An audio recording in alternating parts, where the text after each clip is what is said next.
Hello everyone, welcome to our channel target GNM ANM. আমার নাম রূপম স্বর্ণকার। আমি বহুদিন পরে চলে এসেছি তোমাদের ফিজিক্যাল সায়েন্সের ক্লাস নিয়ে। আমরা লাইফ সায়েন্সের কন্টিনিউয়াসলি ক্লাস নিয়েছি, জিআই এর কন্টিনিউয়াসলি ক্লাস নিয়েছি। আজকে আমি চলে এসেছি কি নিয়ে? ফিজিক্যাল সায়েন্সের তোমাদের অগ্নিপথের এমসিকিউ সিরিজ নিয়ে। চলো বেশি কথা না বলে শুরু করা যাক। দেখো কি বলছি, এসআই পদ্ধতিতে তড়িৎ প্রবাহ মাত্রার একক। তড়িৎ প্রবাহ মাত্রা মানে কি? এমনিতে কি বলে? কারেন্ট। কি বলে? কারেন্ট। তার মানে এসআই পদ্ধতিতে তোমাকে কারেন্টের বা তড়িৎ প্রবাহের একক বলতেছে। তুমি মনে রাখবা, যখনই কারেন্ট বা তড়িৎ প্রবাহের কথা বলবে আর সেটা যদি এসআই এ বলে, তখন সেটা হয় কি? অ্যাম্পিয়ার। সেটা হয় কি? অ্যাম্পিয়ার। তার মানে এসআই পদ্ধতিতে তড়িৎ প্রবাহ মাত্রার একক কি?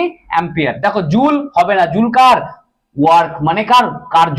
ভোল্ট কার? ভোল্ট হবে না, ভোল্ট হচ্ছে কি? ভোল্টেজের হবে না। এই দেখো অপশন সি অ্যাম্পিয়ার। তার মানে কি? এসআই পদ্ধতিতে তড়িৎ প্রবাহ মাত্রার একক কি? অ্যাম্পিয়ার। আবার বলছি, এসআই পদ্ধতিতে তড়িৎ প্রবাহ মাত্রা বা কারেন্ট, এসআই পদ্ধতিতে তড়িৎ বলুক বা কারেন্ট বলুক, অ্যান্সার কি হবে? অ্যাম্পিয়ার। ঠিক। সেকেন্ড কোশ্চেন দেখো, ক্ষমতার মাত্রীয় ক্ষমতার, ভালো করে দিকে ফোকাস করো, ফোকাস ফোকাস। কি বলেছে? ক্ষমতার মাত্রীয় সংকেতে সময়ের সময়ের কি বলেছে? ঘাত কত? সময়ের ঘাত। ঘাত কত? ঘাত মানে কি? পাওয়ার। ঘাত মানে কি? ঘাত মানে হচ্ছে কি? পাওয়ার। দেখো তার প্রথমে তুমি ক্ষমতার মাত্রীয় সংকেতটা বের করো। ক্ষমতা মানে কি হয়? ক্ষমতা মানে ধরো পি, পি ইকুয়াল টু কি হয়? F into V. আচ্ছা স্যার, এফ কি হয় স্যার? এম এল টি এর পাওয়ারে -2। আচ্ছা স্যার, স্যার ভেলোসিটি কি হয় স্যার? ভেলোসিটি হয় মাল্টিপ্লাই এল টি এর পাওয়ারে -1। আচ্ছা, এবার এই দুটোকে মাল্টিপ্লাই করো। এই দুটোকে মাল্টিপ্লাই করলে কি হবে দেখো তো? এম তো এম থাকলো, এল আর এল কি হয়ে গেল? এল এর স্কোয়ার। আচ্ছা, আর টি যখন গুণ করবা তখন পাওয়ারে যোগ হয়। যখন গুণ করবা তখন পাওয়ারে যোগ হয়। যেমন ধরো এর পাওয়ারে কিছু না, আমার কত ছিল? 1। এর পাওয়ারে কিছু না, আমার কত ছিল? 1। তবে যখন গুণ করলাম এল কে এল কে, তখন এল আর পাওয়ারে পারে 1 প্লাস 1 কত হলো? 2। তাহলে মানে এম এল স্কোয়ার হয়ে গেল। ঠিক তেমন টি এর ক্ষেত্রে দেখো, টি টি এর পাওয়ারে -2 আর -1 কত হলো? -3। কত হয়ে গেল? -3। তার মানে ক্ষমতার মাত্রীয় সংকেত কত হলো? এম এল স্কোয়ার টি এর পাওয়ারে -3। আচ্ছা, এবার কি বলেছে? ক্ষমতার মাত্রীয় সংকেতে সময় মানে কি? সময় মানে কি? টাইম। সময়ের ঘাত কত? সময় মানে টি, টি এর পাওয়ারে কত আছে? -3। তাহলে অ্যান্সার কি হয়ে যাবে? -3। তাহলে ক্ষমতার মাত্রীয় সংকেতে সময়ের ঘাত কত? -3। দেখো -1 হবে না, -2 হবে না। এই দেখো অপশন সি -3। কি হবে? -3। বুঝতে পেরেছো? 3 নাম্বার দেখো, কি 3 নাম্বার কি বলেছে? এম ভরের কোন বস্তুর, এম ভরের কোন বস্তুর গতিশক্তি ই হলে রৈখিক ভরবেগ কত? কি?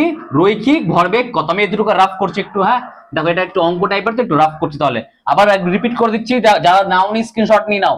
এসআই পদ্ধতিতে তড়িৎ প্রবাহ মাত্রার একক কি? অ্যাম্পিয়ার। খুব ইম্পর্টেন্ট কোশ্চেন এবছরের জন্য। আবার বলছি, এসআই পদ্ধতিতে তড়িৎ প্রবাহ মাত্রার একক কি? অ্যাম্পিয়ার। খুব ইম্পর্টেন্ট কোশ্চেন। সেকেন্ড কি? ক্ষমতার মাত্রীয় সংকেতে ঘাত। ক্ষমতার মাত্রীয় সংকেতে ঘাত কত? ক্ষমতার মাত্রীয় সংকেত কি? F into V. ক্ষমতা কি হয়? বল ইন্টু ভেলোসিটি। বল হচ্ছে এম এল টি এর পাওয়ারে -2, আর ভি হচ্ছে এল টি এর পাওয়ারে -1। তাহলে হলো কি? এম এল এল, এল আর এল হয়ে গেল এল এর স্কোয়ার, আর কি হয়ে গেল? টি এর পাওয়ারে -3। তাহলে সময়ের ঘাত কত হলো? -3। 3 নাম্বারটা দেখো, এম ভরের কোন বস্তুর গতিশক্তি ই হলে, এম ভরের কোন বস্তুর গতিশক্তি মানে, গতিশক্তি মানে কি? Half M V square. গতিশক্তি মানে কি? Half M V square. আচ্ছা, এইবার তার রৈখিক ভরবেগ, রৈখিক ভরবেগ মানে কি হচ্ছে? রৈখিক ভরবেগ মানে হচ্ছে কার কথা বলা হচ্ছে তোমার এখানে? মনে রাখবা, ই ইকুয়াল টু কি হয়ে যায়? √/2m। কি হয়ে যাবে? By 2m। কি হয়ে যাবে? By 2m। আবার রিপিট করছি, ভালো করে দেখো।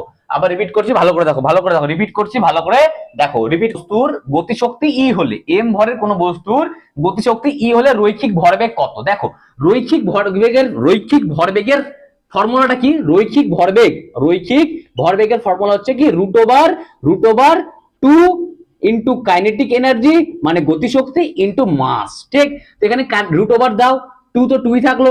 কাইনেটিক এনার্জি মানে কি? গতিশক্তি, সেটা কত দেওয়া আছে? ই দেওয়া আছে। তার মানে √/2 ইন্টু ই, আর মাস কত দেওয়া আছে? দেখো এম দেওয়া আছে। তার মানে হলো কি অ্যান্সার? রৈখিক ভরবেগ সমান সমান কি হলো? √/2 em। কি করে হলো? আবার রিপিট করে দিচ্ছি। কোন বস্তু রৈখিক ভরবেগ, কোন বস্তু রৈখিক ভরবেগ কি হয়ে যায়? √/, এর নিচে কি হয়ে যাবে? 2 ইন্টু কাইনেটিক এনার্জি ইন্টু মাস।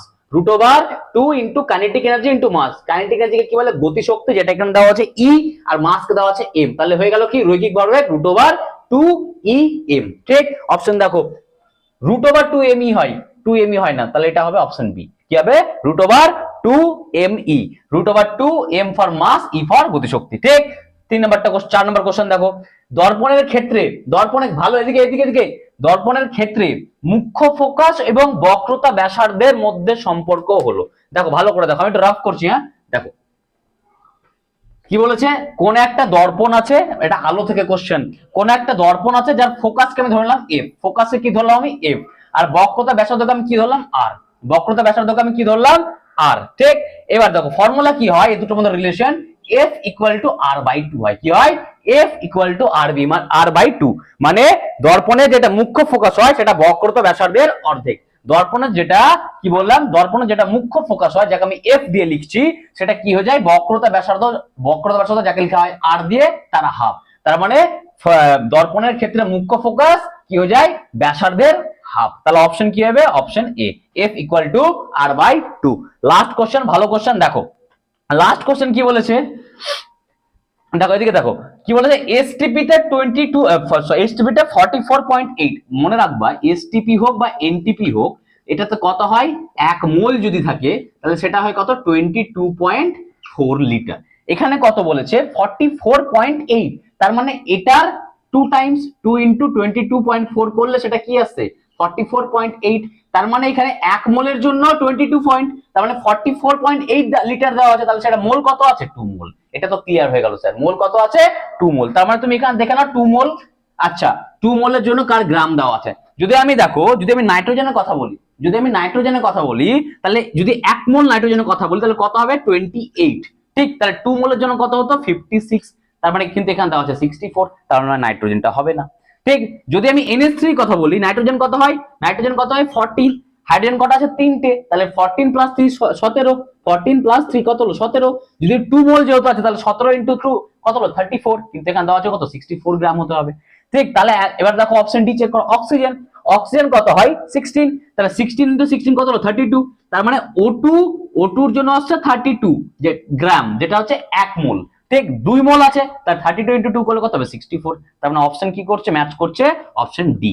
আমি এই কোশ্চেনটা আবার রিপিট করব, ভালো করে দেখো, আরেকবার রিপিট করে দিচ্ছি তোমাদের জন্য, ভালো করে দেখো, যখনই কোনো গ্যাসের এসটিপির কথা বলবে যদি সেটা 1 মোল হয়, এসটিপি তে যদি 1 মোল হয় তাহলে হবে কত 22.4 লিটার, গিভেন লিটার কত দেওয়া আছে মানে গিভেন ভলিউম কত দেওয়া আছে 44.8, তাহলে 44.8 বাই 22.4 কাটাকাটি করলে কত আসবে 2, তার মানে কি 2 মোলের কথা বলা হয়েছে এখানে। আচ্ছা এবার বলেছে এসটিপি তে এত লিটার, তার মানে কত মোলের কথা বলেছে 2 মোল, কোন গ্যাসের ওজন 64, তার মানে 2 মোলের ওজন কত দেওয়া আছে 64 গ্রাম।